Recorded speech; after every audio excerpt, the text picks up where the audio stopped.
ناظرین، عوام کے دباؤ پر، آئین کے دباؤ پر آخرکار پنجاب حکومت نے نیا بلدیاتی ایکٹ متعارف کروانے کا فیصلہ کیا ہے، لیکن مزے کی بات یہ ہے کہ وہ عمران خان جو متعدد مرتبہ اپوزیشن میں ہوتے ہوئے یہ کہا کرتے تھے کہ بلدیاتی نمائندوں کو امپاور کرنا ان کا خواب ہے، لگتا ہے کہ پنجاب حکومت عمران خان کے اس خواب کے برعکس کام کر رہی ہے۔ دنیا بھر کے جو ڈیسنٹ بلدیاتی نظام ہے، جنہوں نے دنیا بھر کے بڑے شہروں کو کنٹرول کیا ہے، وہاں پر عوام کو ڈیلیور کیا ہے، وہاں پر جو بیوروکریسی ہوتی ہے وہ سٹی گورنمنٹ کے ماتحت ہوتی ہے، لیکن پنجاب گورنمنٹ کی جانب سے جو نیا بلدیاتی ایکٹ لایا جا رہا ہے اس میں اسسٹنٹ کمشنرز اور ڈیپٹی کمشنرز بلدیاتی نمائندوں کے ماتحت نہیں ہوں گے، نہ ہی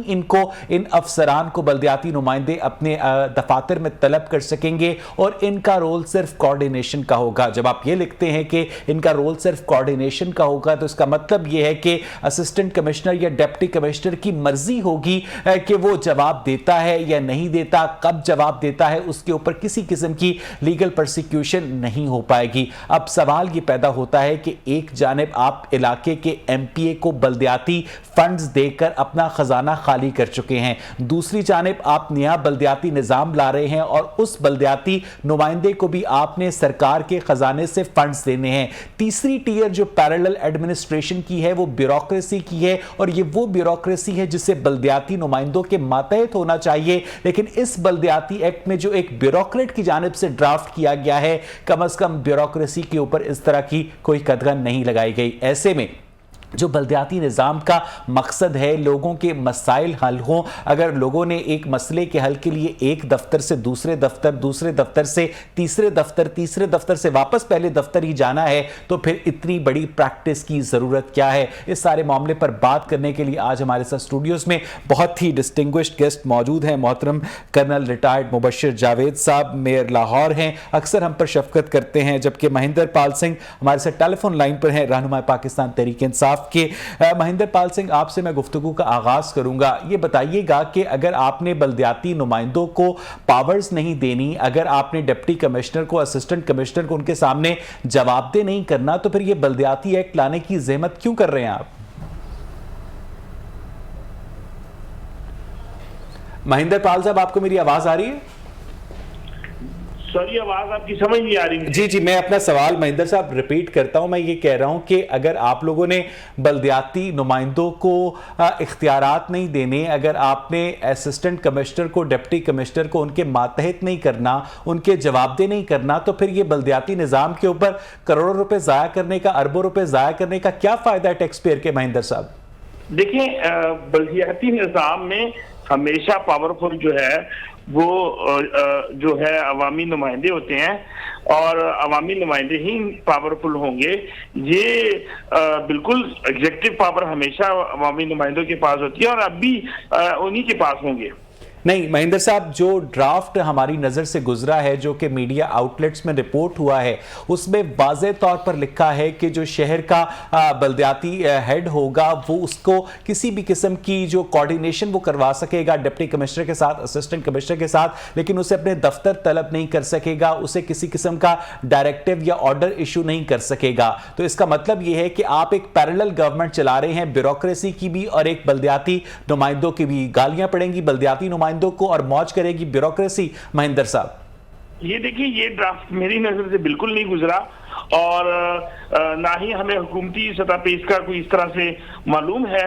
اور میں نہیں سمجھتا کہ اس طرح کا بل یا اس طرح کا ڈرافٹ کوئی ہو سکتا ہے۔ میں جو ہمیشہ عوامی جو نمائندے ہوتے ہیں وہ ان کے پاس پاور ہوتی ہے، اور جس لیول پہ ہوں وہ ہمیشہ انہی کے پاس پاور ہوتی ہے۔ چلیں، میں مہندر صاحب یہاں پر میں آپ کو تھوڑا سا ٹائم دیتا ہوں۔ میرے ساتھ اسٹوڈیوز میں کرنل ریٹائرڈ مبشر جاوید صاحب بھی موجود ہیں۔ مجھے یقین ہے کہ آپ کے موبائل فون کے اوپر گوگل کا ایکسس ہوگا، اس پر آپ گوگل پر لکھیے سٹی 42، اس کے آپ پیج پر جائیے، اس کے اوپر آپ بلدیاتی نظام کے اوپر جو پنجاب گورنمنٹ کر رہی ہے آپ ذرا پڑھیے، میں واپس آپ کی طرف آؤں گا۔ مبشر جاوید صاحب، کیا کمنٹ کریں گے آپ؟ بسم اللہ الرحمن الرحیم۔ دیکھیں جی، ان کی جو نیت ہے نا پی ٹی آئی کی، وہ کبھی بھی سیریس نہیں رہے ہیں یہ لوکل گورنمنٹ ایکٹس میں۔ ابھی دیکھیں سپریم کورٹ نے اتنا بڑا فیصلہ دیا، 2019 کا ان کا بنایا ہوا جو قانون ہے وہ سیٹ اسائیڈ ہوا۔ ہم 2013 کے پنجاب لوکل گورنمنٹ ایکٹ کے تحت آ گئے ہیں، اور انہوں نے 2019 جس کی یہ تعریفیں کرتے ہوئے تھکتے نہیں تھے اس کو یہ یکسر بھول گیا، اور جو ابھی آپ فرما رہے ہیں وہ پنجاب لوکل گورنمنٹ ایکٹ 2021 ہے۔ آپ کا یہ بالکل کہنا بالکل بجا ہے، وہ اس لیے کہ 2019 کا جو ان کا ایکٹ تھا، ظاہر ہے کچھ چیزیں اس میں سے انہوں نے اٹھائی ہوں گی، اس میں انہوں نے بڑا کلیئرلی لکھا تھا کہ جو ضلع کا بلدیاتی سربراہ ہوگا یا میٹروپولیٹن کارپوریشن لاہور، اور جو انہوں نے 11 پروپوز کی تھی، وہ جو کچھ بھی ریکمینڈ کرے گا، اس کا ہاؤس جو کچھ بھی ریکمینڈ کرے گا، وہ سارا کچھ ایک ایسی کمیٹی کے پاس جائے گا جس کا ہیڈ ڈی سی ہوگا، اور اگر وہ ڈی سی چاہے گا تو اس کی اپروول دے دے گا، اگر ڈی سی چاہے گا تو نہیں دے گا، اور پھر اگر وہ نہیں دے گا تو وہ چیز جو ہے وہ سیکریٹری لوکل گورنمنٹ کے پاس چلی جائے گی۔ تو یہی آئی ایم شور کہ یہی چیز انہوں نے اسی طرح یہ پیرا اٹھا کر 2021 میں ڈالا ہوگا۔ بلدیاتی نظام کی پریکٹس اچھا، اب آپ ان کو یہ دیکھیں، ابھی آپ دیکھ لیجئے، ابھی یہ ہمیں بحال کر کے لائے 18 نومبر کو انہوں نے ہمیں جو ہے وہ 18 اکتوبر کو ایک لیٹر نکالا سپریم کورٹ کے کلیئر آرڈرز کے باوجود کہ جو کمشنر اور ڈپٹی کمشنرز کے جو اختیارات ہیں ایز اے ایڈمنسٹریٹر، وہ اس لیٹر کو وڈرا کیا جاتا ہے، اور ہمیں یہ نہیں کہا کہ آپ لوگ جو ہیں وہ کیا کریں گے۔ بہرحال پھر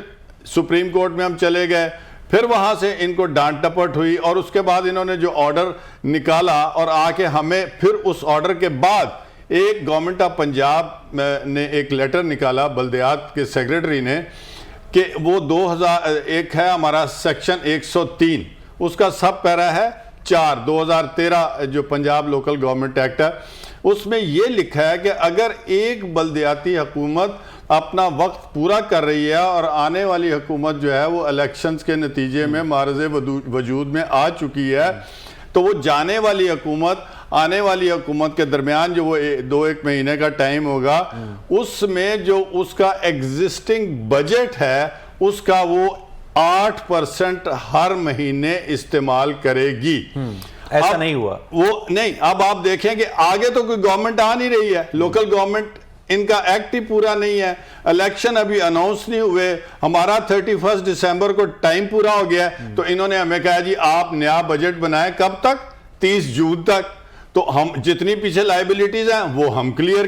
کر دیں، جو انہوں نے پچھلے بیوروکریٹس نے جو کھایا پیا اجاڑا وہ ہم کلیئر کر دیں، اور ہمیں کہا کہ آپ 8% سے زیادہ استعمال نہیں کر سکتے۔ روشنی میں آپ لوگوں کو فنڈز اور اختیارات ملے؟ میں نے آپ سے عرض کیا نا کہ جو ان کے بجٹ میں ہمارے کارپوریشن میں جو پیسے پڑے ہوئے تھے، ہمیں انہوں نے پابند کر دیا ہے کہ اس کا صرف ہم 8% پر منتھ، یعنی کہ جو ہمارے پاس بجٹ ہم سے بنوا رہے ہیں، ہم اس کا ان 2 مہینوں میں صرف 16% استعمال کر سکیں گے۔ اور اب آپ یہ بتائیے کہ اسی کو رہنے دیتے، اس کا نام بدل دیتے، تو ہم اس میں سے اپنی مرضی سے ان 2 مہینوں میں لوگوں کی خدمت کرتے، پیچ ورک لگاتے، اسٹریٹ لائٹس ٹھیک کرتے، جو گلیوں میں جگہ جگہ انبار لگے پڑے ہیں LWMC کی غیر مؤثر ہونے کی وجہ سے، مہندر صاحب آپ مبشر جاوید صاحب کی گفتگو سن رہے ہیں؟ جی میں سن رہا ہوں۔ ہاں، آپ ذرا اس کے اوپر کمنٹ کریں گے کہ آخر پاکستان تحریک انصاف کی حکومت اگر واقعی بلدیاتی نظام لانا چاہتی ہے، بلدیاتی نمائندوں کو امپاور کرنا چاہتی ہے، تو بلدیاتی اداروں کے جو فنڈز ہیں وہ تو پوری طرح سے ریلیز کریں۔ زیادہ تر فنڈز تو آپ نے اپنے ایم پی ایس کو کھلا دیے ہیں۔ دیکھیں ایم پی ایس کو کھلائے نہیں ہیں، ایم پی ایس بھی جو ہے وہ بھی عوامی نمائندے ہیں، ان کا کام ہی نہیں ہے نا بلدیاتی فنڈز خرچ کرنا۔ دیکھیں ایسے ہے، وہ بھی عوام کے نمائندے ہیں۔ عوام کے نمائندوں کا آپ ایک پولیس انسپیکٹر کو آپ بارڈر کے اوپر جنگ لڑنے نہیں بھیج سکتے، ایک ممبر آف پارلیمنٹ کا کوئی کام ہی نہیں ہے پیسوں کے ساتھ۔ دیکھیں میری بات سنیں، بات یہ ہے، آپ نے مجھ سے بات کی سب سے پہلے ایکٹ کے اوپر، ایک آپ سٹی 42 کے پیج سے ایک چیز اٹھا رہے ہیں جس کا ڈرافٹ ہوا ہے، جب تک وہ دیکھیں اسمبلی میں نہیں آتا، جب تک وہ کمیٹی میں نہیں جاتا، میرا نہیں خیال کہ اس سے پہلے ہمیں وہ ڈسکس کرنا چاہیے۔ وہ چیز جو ہے وہ ایک ایکٹ آپ جو کہہ رہے ہیں وہ ہماری نظر سے نہیں گزرا، ہمیں اس کے بارے میں نہیں پتا، آپ اس کے اوپر ڈسکشن کر رہے ہیں۔ دوسری بات بلدیاتی اداروں کی ہے، تو بلدیاتی ایکٹ جس طرح کے مسائل مسائل اس کے اوپر چلے ہیں اور جس طرح کے کیونکہ ہم اس کے اوپر الیکشن کروانا چاہتے تھے لیکن اس کا ٹائم کا اس طریقے سے چل رہا ہے، تو اس وجہ سے میں سمجھتا ہوں کہ جو بلدیاتی ادارے ہیں وہ اپنا کام بھی کر رہے ہیں اور ہمارے ایم پی ایز بھی اپنا کام کر رہے ہیں، دونوں ہی عوامی نمائندے ہیں، لیکن فنڈ بھی پنجاب کا ہے اور آپ جو بات کر رہے ہیں بالکل ٹھیک ہے، لیکن جو یہ فنڈ جو ہے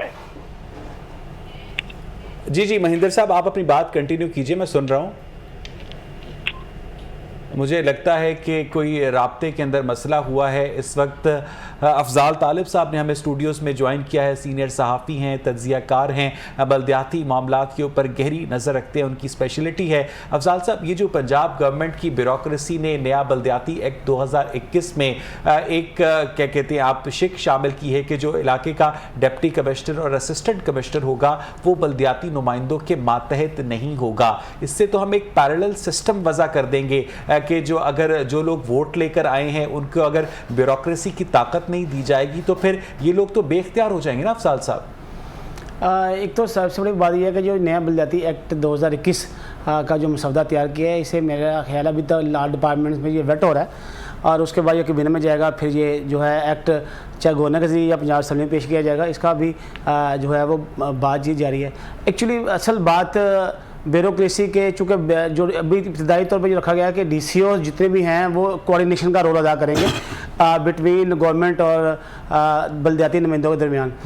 لیکن میں سمجھتا ہوں کہ سب سے جو اہم بات یہ ہے کہ چونکہ اس دفعہ جو ابھی پرپوزل جو آ رہی ہے اس میں براہ راست ایک الیکشن کا سلسلہ ہوگا اور پارٹی بنیاد پہ الیکشن ہوں گے۔ پہلے یہ تھا کہ اس کے اوپر مبشر صاحب کا کمنٹ لوں گا، آپ کنٹینیو کریں۔ تو اس میں چونکہ اس دفعہ پہلی دفعہ ایسا رہا چونکہ غیر جماعتی الیکشن کروا رہے تھے، لیکن اب جو گورنمنٹ نے جو سجیسٹ کیا جو کرنے جا رہی ہے وہ چاہے نیبرہڈ ہوں چاہے دیہی جو ہے ولیج کونسلیں ہوں، تمام جگہ پہ جو ہے وہ جو ہے سیاسی بیس پہ الیکشن لڑائے جائیں گے اور لاہور میں میئر اور ڈپٹی میئر ان کے ساتھ جو ہوگا، باقی یہ زونل سطح پہ جو باقی سلسلے ہیں شاید ڈپٹی میئر نہیں ہوں گے۔ اس طریقے سے جو ہے وہ گورنمنٹ کا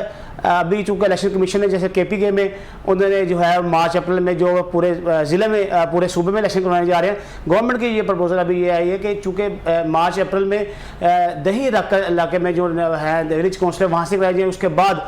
جو ہے اگست ستمبر اکتوبر نومبر میں جا کے جو ہے شہری جو ہے الیکشن کروائے جائیں۔ تو افضال صاحب آپ کے خیال میں کہ جماعتی بنیادوں کے اوپر بلدیاتی انتخابات ہونے چاہیے یا غیر جماعتی بنیادوں پر، یا یہ اوپن ہونا چاہیے؟ اگر کوئی کینڈیڈیٹ کسی سیاسی جماعت سے تعلق رکھتا ہے، اگر کوئی کینڈیڈیٹ آزاد حیثیت پہ انتخاب لڑنا چاہتا ہے، لوگوں کی خدمت کرنا چاہتا ہے، تو اس چیز کو اسپیسیفائی کرنا کہ یہ انتخابات جماعتی ہوں گے یا غیر جماعتی ہوں گے، کیا ضرورت ہے، کیا فائدہ ہے اس کا؟ سب سے بڑا فائدہ دیکھیں بلدیاتی ادارے جو کہتے ہیں کہ یہ سیاسی جماعتوں کی یا سیاسی پولیٹیکل جو لوگ ہیں ان کی نرسری ہیں، تو جب جو لوگ یہاں سیکھے جائیں گے، میں سمجھتا ہوں کہ چونکہ کرنل مبشر صاحب ماشاءاللہ لاہور کے میئر ہیں، ایک ہاؤس کا اجلاس ہے، کل بھی یہ بجٹ پیش کر رہے ہیں تقریباً 12 ارب 20 کروڑ روپے کا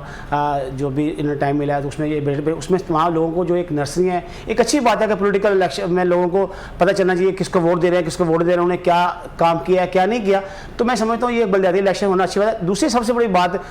اس بلدیاتی ایکٹ میں جو کہ میں سمجھتا ہوں بلدیاتی ایکٹ 2001 جو جنرل مشرف ڈکٹیٹر جسے کہا جاتا ہے اس نے سب سے بہترین بنایا تھا، اس کے بعد 2000 جو ہے موجودہ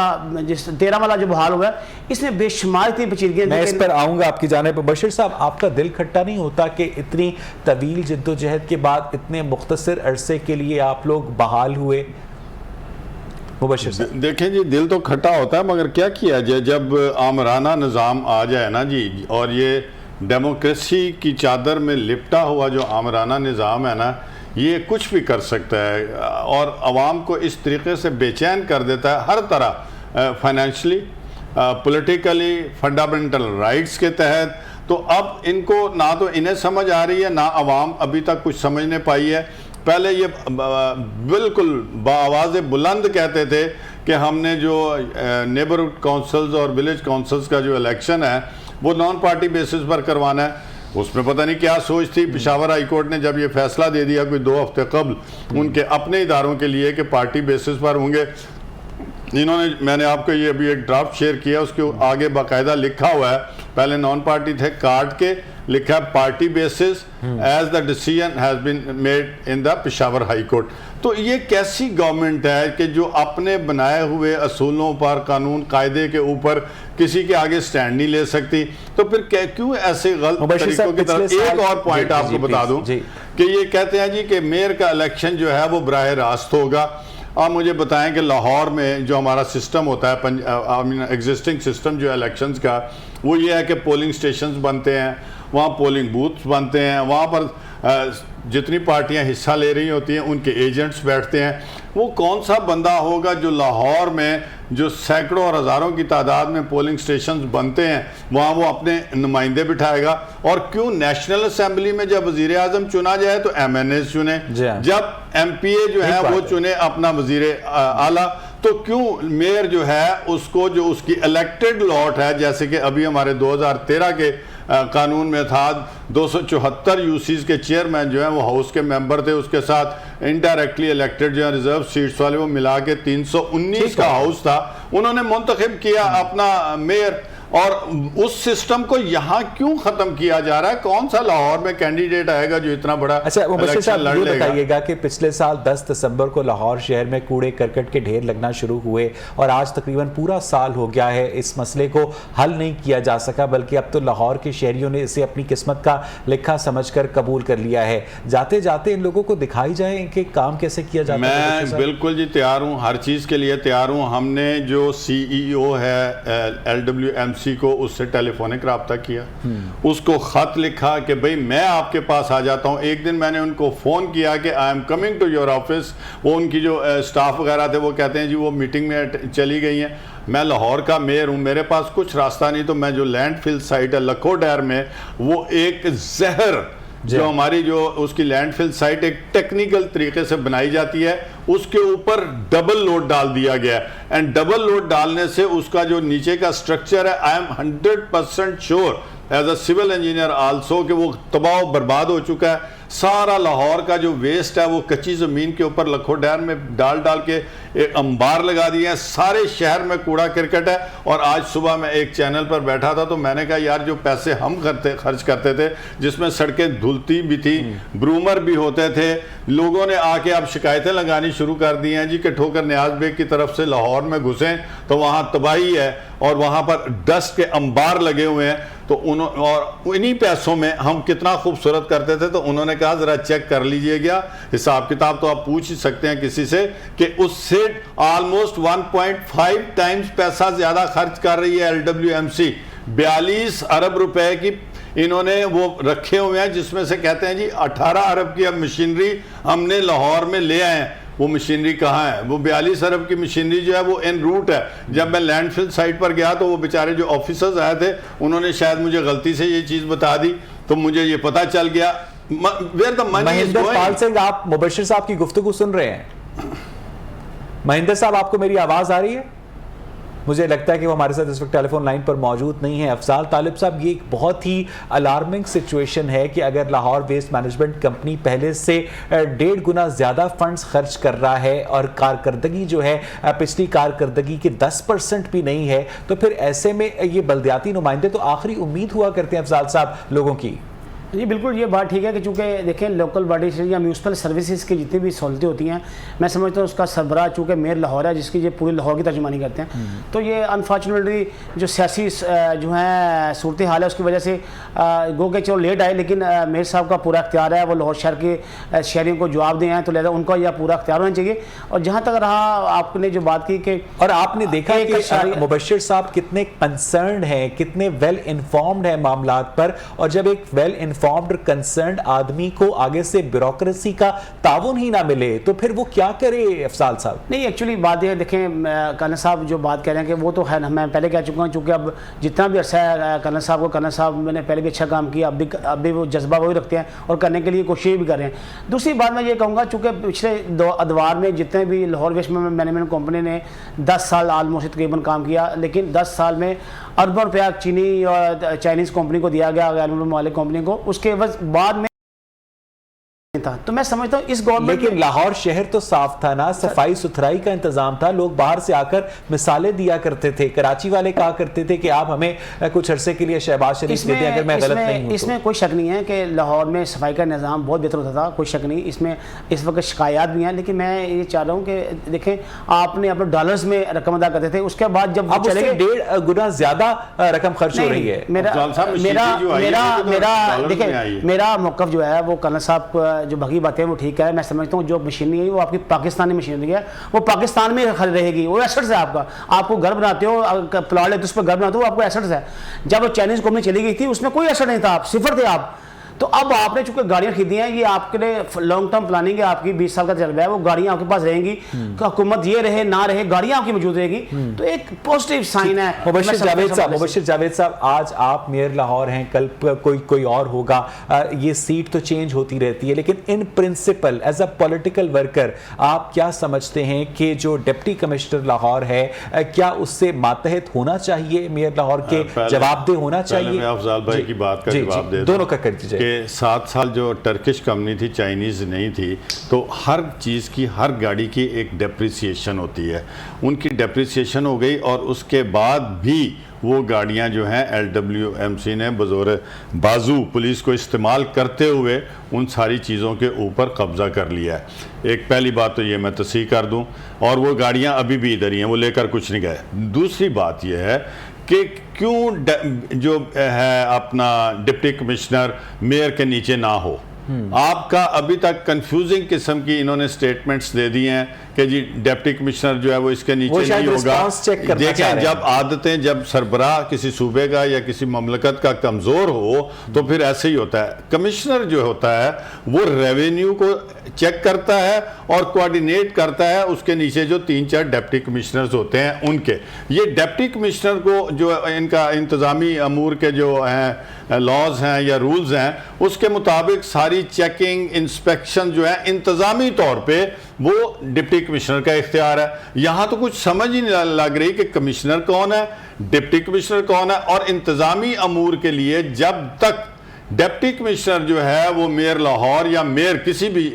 میٹروپولیٹن کارپوریشن یا ڈسٹرکٹ کارپوریشن کے متحد نہیں ہوگا, کوارڈینیشن کمبینیشن نہیں چلے گی, اور یہ بھی ایک کمپلیٹ فلوپ پکچر ہوگی. افضال طالب صاحب نفی میں سر ہلا رہے ہیں, کیوں افضال صاحب؟ نہیں ایکچولی بابلہ کیا دیکھیں, ابھی میرے ساتھ بالکل صحیح کہا کہ ڈپٹی میئر جو ہیں وہ ان کے اندر چاہیے. آپ ڈپٹی کمشنر نہیں, اچھا میں اوورال ان کی بلدیاتی ایکٹ 2013 کی بات کر رہا ہوں. اس میں اتنے فلاز ہیں کہ دیکھیں ڈپٹی میئر بنائے ہیں لاہور کے 9, ان پاس کیا اختیار ہے, وہ ایک چپراسی نہیں چینج کر سکتے. ٹھیک ہے, سارے اختیارات میئر صاحب نے آگے تجویز کر دیے, علیحدہ بات ہے, لیکن ان کے پاس کیا اختیارات ہیں. اچھا دوسری سب سے بڑی بات, نائب ناظم کے پاس کیا اختیارات ہیں. اب چونکہ دیکھیں سب سے میں سمجھتا ہوں لاہور میں اس وقت ڈنگی کے سب سے زیادہ مسائل, لاہور میں ڈنگی سب سے زیادہ ہے. سابق ادوار میں مجھے بتائیں کیوں انہوں نے جو ہے میونسپل کارپوریشن سپرے کیا کرتی تھی, ڈاکٹر ان کے پاس ہوتے تھے, چھوٹی ڈسپینسری ان کے پاس, انہوں نے 2013 ایکٹ میں ان کو نکال دیا. کیوں نکالا انہوں نے؟ اب موجودہ سیٹ اپ میں وہ اس کو شامل کر رہے ہیں کہ جو میونسپل سروسز کے جتنے بھی محکمے ہوں گے وہ میئر کے انڈر ہوں گے. دیکھیے پرائمری اسکول ہے وہ میونسپل کارپوریشن کے پاس ہوتے ہیں, چھوٹی ڈسپینسری ہیں میونسپل کارپوریشن کے پاس. What about ڈپٹی کمشنر سر؟ اچھا اس کے بعد بات یہ What about deputy commissioner? Sir deputy commissioner دیکھیں, ڈپٹی کمشنر اوورال چونکہ ایک کوارڈینیشن کا افسر ہے, میں سمجھتا ہوں, میں ان کی بات کو سیکنڈ کرتا ہوں کہ بعد اس بات کی ہے کہ ڈپٹی کمشنرز کو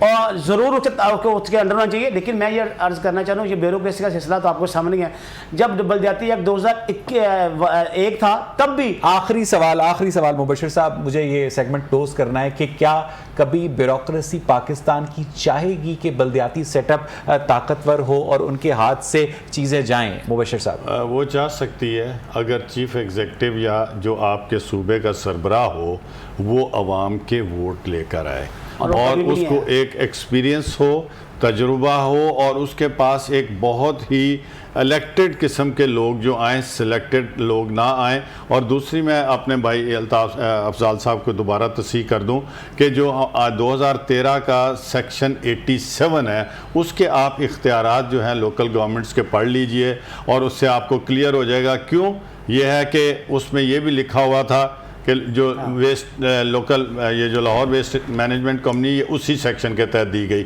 پارکنگ کمپنی میئر کو اسی سیکشن کے تحت دی گئی. ابھی تو میں ان کو یہ کہہ رہا ہوں بار بار سالڈ ویسٹ مینجمنٹ کمپنی والوں کو کہ بھائی ہمارے 13 بندے ہر یو سی میں بیٹھے ہیں، آپ کا جو زونل آفیسر ہے یا دروگا ہے، جو صفائی والے ورکرز ہیں، وہ جائیں ان کے پاس اینڈ دے ول انشور کہ گلی محلوں میں صفائی ہو جائے، کیونکہ وہ الیکٹڈ لوگ ہیں. جب بھی کبھی اگر الیکشن ہوگا تو انہوں نے ان لوگوں کے پاس دوبارہ وہ غائب ہو جاتے ہیں، وہ آتے ہی نہیں ہیں، وہ باہر سے خود ہی اپنی مرضی سے صفائی کر کے چلے جاتے ہیں. میں نے عرض کی نا، جب سی ای او جو ہے وہ گریڈ 18 کی بیوروکریٹ آپ لگا دیں گے تو اس کی تو فیور لے گا کمشنر، اس کی تو ساتھ دے گا ڈپٹی کمشنر، اس کو تو کور کرے گا secretary local government and chief secretary. وہ میرے سے کیوں ملے گی جب اس کو بیوروکریسی کا مکمل تحفظ ہے؟ اور وہ کام جو 2013 کا بھی لے آئے نا، اسی 87 میں کوئی 34 سب پیراز ہیں. صفائی کے انتظام کی ذمہ داری لوکل گورنمنٹ کے پاس ہے 2013 کے ایکٹ کے تحت. اسی لیے میں بورڈ کا چیئرمین تھا،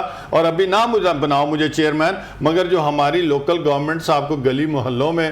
274 کے ہیں اویلیبل، آپ ان کو یوٹیلائز کریں. بہت شکریہ مبشر جاوید صاحب، بہت شکریہ افضال طالب صاحب. ناظرین، آج مبشر جاوید صاحب نے جن ریزرویشنز کا اظہار کیا وہ میئر لاہور ہیں. اگر ان کے پاس سجیشنز ہیں، اگر ان کے پاس کام کرنے کا جذبہ ہے اور بیوروکریسی ان کے ساتھ جلن نہیں کرتی، تو پھر آپ خود فیصلہ کر سکتے ہیں کہ عوام کے مفادات کا اصل دشمن کون ہے. مجھے یہاں پر ایک بریک لینی ہے. Stay with us.